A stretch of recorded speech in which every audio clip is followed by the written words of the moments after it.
Hello दोस्तों, कैसे हैं आप। मैं सुनील कुमार जोशी। डे 2 आज हमारा दूसरा दिन है। हमने पहले दिन आपको बहुत सारे थ्योरी बेसिक्स कॉन्सेप्टों को आपको हमने दिया। आज इस सेशन में हम उन कॉन्सेप्टों पर आधारित सवालों को हल करेंगे और देखेंगे कि उसकी क्या इम्पोर्टेंस है, उन सवालों को हम कैसे लगा सकते हैं दोस्तों। तो बारी बारी से उन चीज़ों को हम डिस्कस करेंगे और उनको लगाने का प्रयास करेंगे। ठीक है दोस्तों, आपको बस वीडियो को लास्ट तक देखना है।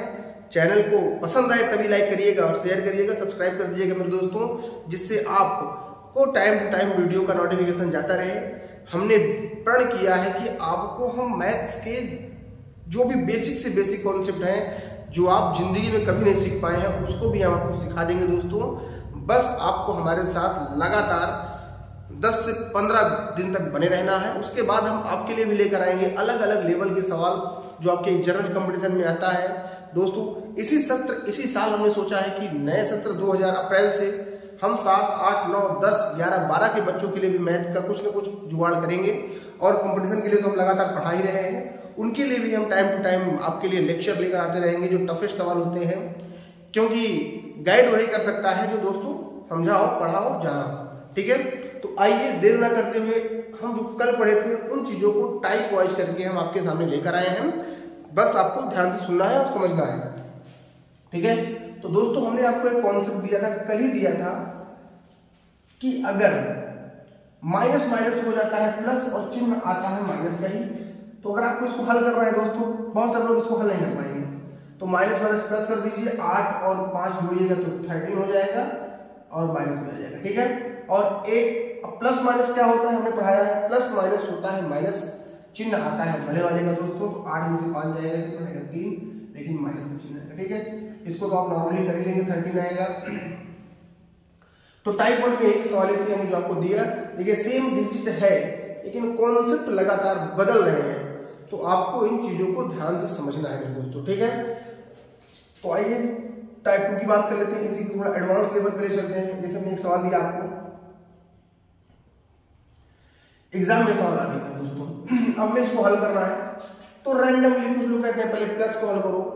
अब आप अगर प्लस माइनस है तो आप किसी को भी पहले हल कर सकते हैं। ठीक है, तो आइए बराबर का चिन्ह लगाएंगे, पहले इसको हल कर लो। 5 माइनस कितना हो जाएगा 15, क्योंकि माइनस माइनस होता है प्लस, चिन्ह माइनस का ही आता है, और 15 में से 5 जाएगा कितना आएगा 10, और माइनस का चिन्ह जाएगा।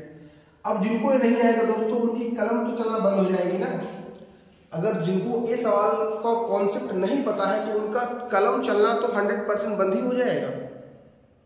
तो सोचिए कैसे उनको आएगा। मैथ सबको सीखना जरूरी है, सबको आना चाहिए। ठीक है, आप नोट करिए इसको।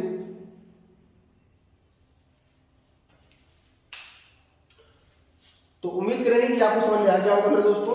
तो आइए अब कुछ और आपको हम अलग लेवल पर ले चलते हैं। तो प्लस माइनस का कॉन्सेप्ट आपके दिमाग में चला गया होगा। अब हम बात करते हैं मल्टीप्लिकेशन की। ठीक है, तो मल्टीप्लिकेशन की बात करेंगे तो उसका हम टाइप आप डालिएगा, अपना नेक्स्ट टाइप डालिएगा, टाइप 3 या जो भी आपका टाइप आएगा। जैसे हमने कहा -5 गुणे, आसान लेते हैं -3। दूसरा सवाल है -7 गुणे 3, 8 गुणे 5। ठीक है, तो बस आपको पढ़ाया था माइनस गुणे माइनस क्या होता है प्लस, चिन्ह मतलब माइनस गुणे माइनस प्लस ही होता है, तो 5 दिए कितना हो जाएगा 15, 7 3 कितना हो जाएगा 21, प्लस माइनस कितना होता है माइनस ही होता है, गुणा करेंगे तो 8 पंचे 40 हो जाएगा। ठीक है, इसी पर एक और सवाल बन जाएगा, जैसे मान लीजिए आ गया 8 गुणे -4, तब भी प्लस माइनस कितना होगा माइनस ही होगा, 8 4 32। ठीक है, तो इस चीज को भी दोस्तों दिमाग में रखिएगा।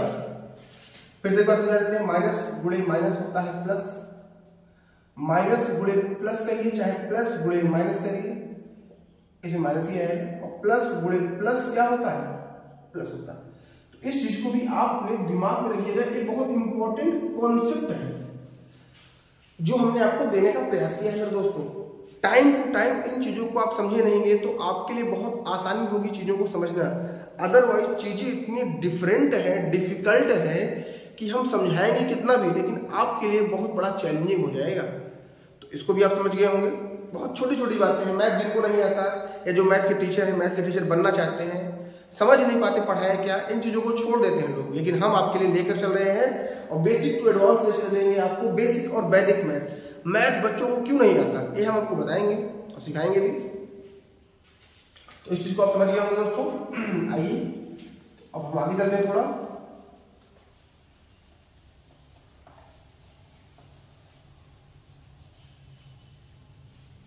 चलिए दोस्तों, तो अब नेक्स्ट कॉन्सेप्ट पर चलते हैं दोस्तों।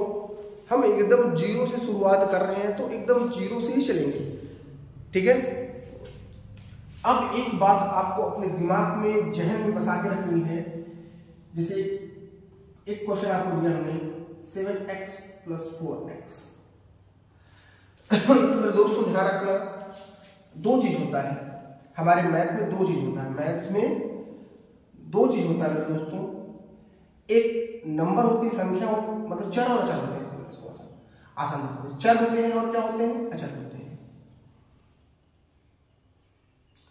वेरिएबल और इनवेरिएबल, ठीक है।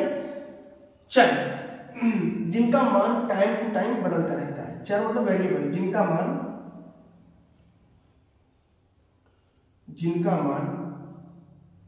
बदलता रहता है, बदलता रहता है। जिसका मान बदलता रहता है हम लोग कहते हैं चर। और जिसका मान कभी नहीं बदलता, जिसका मान नहीं बदलता, उसे हम लोग क्या कहते हैं, अचर कहते हैं। अब इसमें एग्जांपल में क्या आते हैं, कोई भी अलजेब्रिक वैल्यू, अल्फाबेटिकल वैल्यू, जैसे x, y, z, डायरेक्टली बहुत सारे आ सकते हैं। तो इन सबके मान जो होते हैं बदलते रहते हैं। कभी x का मान कुछ और आता है, कभी x का y का मान कुछ और आता है। अब अचर में क्या आता है मेरे दोस्तों, तो इसमें नंबर आते हैं। क्या आते हैं, नंबर, संख्याएं आती हैं। जैसे एक हमने लिख दिया, तो एक का मान बदलेगा कभी, एक का मान जो आपका यहाँ पर है वही हर जगह रहेगा। दो का मान नंबर मतलब 1, 2, 3, 4 ऐसे करके बहुत सारे नंबर हो सकते हैं, ठीक है। तो इसको हम लोग अचर कहते हैं, ठीक है। अचर कहने का मतलब जिसका मान ना बदले। जैसे हमने कहा पाई, तो पाई का मान 22/7 होता है, एक कांस्टेंट टर्म होता है। अचर को हम लोग और आसान भाषा में कहें तो कांस्टेंट बोल सकते हैं इन इजी वे। क्या पाई का मान 22/7 नहीं बदलता है? नहीं बदलता, हमेशा फिक्स वैल्यू है, लगभग हो जाता है, वो बात की बात है। तो चर और अचर का छोटा सा कॉन्सेप्ट आपके दिमाग में गया होगा मेरे दोस्तों। तो अब यहाँ दिमाग लगाना है। जैसे मैंने एक सवाल दिया आपको कि 7x और 4x है। अगर यहीं पर जैसे इसको हम और चेंज कर दें, इस तरह कर दें, 7x + 4x² कर दिया हमने। तो बताओ किसको, क्या इसको हल कर सकते हैं, एक को कि दो को? आप थोड़ा टाइम लीजिए, बताइए क्या एक को हल कर सकते हैं कि दो को? एक का उत्तर क्या आएगा, दो का उत्तर क्या आएगा? तो दोस्तों समझना है हमें इस जगह पर कि यहाँ x है, यहाँ भी x है, यहाँ पावर 1, यहाँ पावर 1, यहाँ x है, यहाँ x² है, अलग अलग है। तो अलग अलग होगा तो इसका उत्तर यही होगा, मतलब इसका सरलतम रूप, सिंपलेस्ट फॉर्म यही होगा। हम जोड़ घटा तभी सकते हैं जब वहां पर सेम चीज चर की मौजूद हो मेरे दोस्तों। जैसे x² है तो x² एक जगह है तो दूसरी जगह भी x² ही रहे, तभी हम जोड़ सकते हैं, अदरवाइज नहीं जोड़ सकते। जैसे यहाँ x जोड़ लेंगे, 7 4 11x मिलेगा, ठीक है। तो उम्मीद करेंगे समझ में आएगा। इस सवाल को हम जोड़ना था तो हमने लिख दिया 7x² + 4x²। तो 7 4 कितना हो जाता है, 11x² हो जाता है मेरे दोस्तों। अगर x² था, x² यहाँ भी होगा तभी जुड़ेगा, नहीं तो जोड़ना हमारे लिए नामुमकिन है, हम जोड़ ही नहीं पाएंगे इस चीज को, ठीक है। तो एक छोटा सा कॉन्सेप्ट आपके दिमाग में गया होगा, उम्मीद कर रहे हैं इसको हम आप समझ गए होंगे। तो दोस्तों ये छोटी छोटी बातें हैं, आपको आने चाहिए। चर अचर क्या होते हैं, नंबर्स क्या होते हैं, डिजिट क्या होते हैं, सब हम बात करेंगे, ठीक है दोस्तों। जहां जिसकी जरूरत समझेंगे वहां पर आपके लिए हम इन चीजों को लेकर आ जाएंगे और इसको आपको डिटेल में समझाएंगे। पहले आपको थोड़ा बहुत आए तभी तो हम आपके मैथ के बारे में बता पाएंगे। आपको मैथ का जोड़ घटाना गुणा भाग आ तो जाए, पहले हमें जो बताना है हम आपको दे दोस्तों, ठीक है। जैसे अब देखिए सवाल बना दिया हम 5x - 7x, ऐसे सवाल आ गया। तो वही प्लस माइनस माइनस होता है, चिन्ह बड़े वाले का आता है, तो 7 में से 5 गया 2x और चिन्ह माइनस का आ जाएगा, ठीक है। सिंपल तरीका लगा लेंगे इसको भी आप। जैसे मैंने कहा 3x माइनस में 2x, तो माइनस माइनस प्लस होता है, चिन्ह माइनस का आता है, तो माइनस 3 2 5x हो जाएगा मेरे दोस्तों, ठीक है ना। तो इस तरह से इन चीजों को हम कर लेंगे और हमें कहीं दिक्कत भी नहीं होगी। अगर हमें नहीं पता है तो हमें दिक्कत तो होगी ही होगी, 100% दिक्कत होगी। ठीक है, तो ये आप समझ गए होंगे दोस्तों। हम आपके लिए टाइम टू टाइम हर दिन कुछ ना कुछ बेहतर करने का प्रयास करेंगे। बस हमारे साथ जुड़े रहिए और आप खुद एक अलग अनुभूति करेंगे। इन चीजों से लोग दूर रहते हैं, हटाने का प्रयास करते हैं। आइए अब बुरा भाग पर चलते हैं आपको लेकर। तो उसके पहले आपको ध्यान रखना, जैसे मैंने दिया 2x मल्टीप्लाई 3x, तो 2 गुणे 3 करेंगे तो 6 ही आएगा, लेकिन x गुणे x होगा तो x स्क्वायर आएगा। ठीक है दोस्तों, तो आप इस बात को ध्यान रखना है।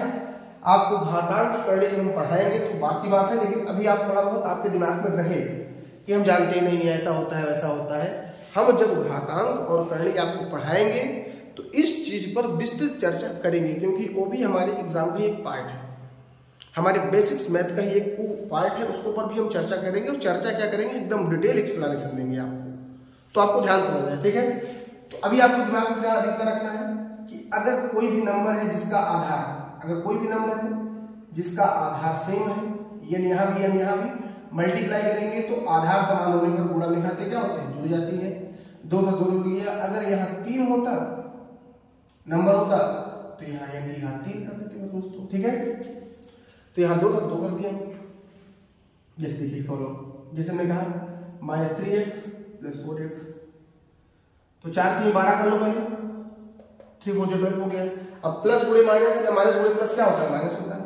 x गुणे x कितना हो जाएगा, x स्क्वायर हो जाएगा। ठीक है, इन चीजों को ध्यान रखिए। तो दोस्तों जैसे मैंने कहा 4x मल्टीप्लाई -2x बोल दिए, ब्रैकेट में रह गए, तो 4 दूनी कितना हो जाएगा 8, और x गुणे x स्क्वायर, प्लस माइनस क्या होता है, माइनस होता है। तो इन चीजों को अगर आप नहीं जानते तो हल ही नहीं कर पाएंगे आप। ठीक है, और मैथ कठिन उन्हीं को लगता है जिनको ये नहीं आता। तो एक सवाल लेते हैं आपके लिए हम -5x मल्टीप्लाई -3x, तो देखो इसको 5 किए 15 हो जाएगा, 15 हो जाएगा, और माइनस गुणे माइनस क्या हो जाएगा, प्लस हो जाएगा, और x गुणे क्या हो जाएगा, x स्क्वायर हो जाएगा। तो ये मैथ सबके लिए है दोस्तों। अब देखिए अगर आप इसको नहीं आता हल ही नहीं कर पाएंगे, आपका पेन चलेगा ही नहीं, आपका पेन टफ हो जाएगा, कैसे करें कैसे ना करें, गुणा भाग में ही दिक्कत होगी आपको। तो बहुत सारी दिक्कतों का सामना करना पड़ता है। ठीक है, तो उम्मीद करेंगे आप समझ गए होंगे। जल्दी से स्क्रीनशॉट लीजिए आप।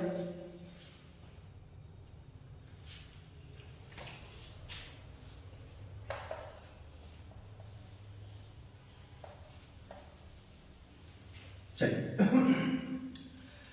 अब थोड़ा भाग पर भी चर्चा कर लेते हैं। जैसे मैं कह दिया 6x/2x है, तो आपको पता होना चाहिए कि x कट जाएगा, 2 3 6 हो जाएगा। ठीक है दोस्तों, अब काम की बात यहाँ पर एक चीज आपको और बता देते हैं दोस्तों। अगर आप सीख रहे हैं तो आपको कम से कम 1 से 100 तक की गिनती की पहचान हो दोस्तों, पहचान होनी चाहिए,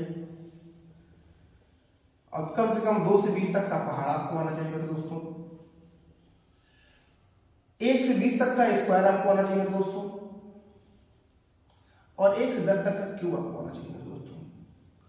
अगर आप इन चीजों को 4 चीजों को कर लेंगे तो बाकी चीज सिखाना हमारी जिम्मेदारी हो जाएगी। हम आपको बेहतर से बेहतर चीज सिखाने का प्रयास करेंगे दोस्तों। तो फिर ठीक है, भाग ऐसे कर लेंगे हम। जैसे हमने दे दिया यहाँ पर 5x² 2x दे दिया हमने, तो 5 2 कटेगा नहीं, लेकिन यहाँ देखो 1x, यहाँ पर 2x है, तो 1x 1x कट जाएगा। ठीक है, तो यहाँ बचेगा तो 5x/2 बच जाएगा। आप कभी पढ़ाएंगे कि आधार समान होते हैं तो भाग में घट जाते हैं। आप इसको विस्तृत करेंगे तो 5/2 यहाँ x² रहेगा, और ऊपर जाकर घट जाएगा तो वही आएगा फिर भी यहाँ पर, और एक लिखो चाहे ना लिखो। ठीक है, तो इन चीजों को आप समझ गए होंगे दोस्तों। कल फिर हम चर्चा करेंगे छोटे से वीडियो को। ये देखिए हमारे पास सेटअप उतना तगड़ा नहीं है कि हम लाइव आकर आपको एक ही दिन में सब सिखा दें। थोड़ी थोड़ी वीडियो, थोड़ी थोड़ी जानकारी आपको हम डेली देते रहेंगे, ताकि आपको बोझ ना लगे। और लास्ट में इन चीज़ों को मर्ज करके एक पूरा का पूरा आपको 2-4 घंटे का वीडियो दे देंगे दोस्तों। इससे आप भी इंटरेस्टिंग रहेंगे, हम भी इंटरेस्टिंग रहेंगे। वैसे 2-4 घंटे का वीडियो कोई देखता वगता नहीं है। तो बस लास्ट में यही कहेंगे, आप इसको लाइक शेयर सब्सक्राइब कर दीजिएगा मेरे दोस्तों। ठीक है, फिर मिलेंगे, बाय बाय।